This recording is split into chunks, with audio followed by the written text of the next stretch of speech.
If YouTube keeps freezing on your TV, it can be frustrating, but there are several steps you can take to resolve the issue.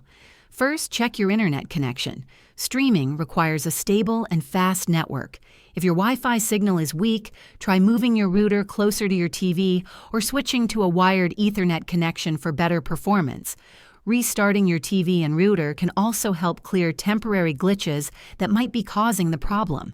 Next, ensure the YouTube app on your TV is updated to the latest version. Outdated apps often have bugs that lead to freezing issues.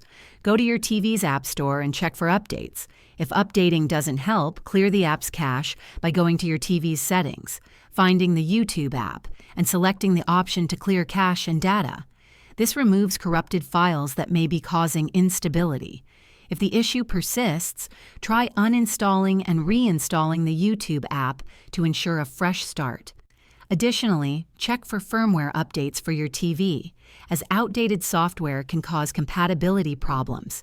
If none of these solutions work, test the app on another device connected to the same network to determine if the issue is specific to your TV or related to your internet service. Let us know in the comments if this guide helped, and don't forget to subscribe for more troubleshooting tips.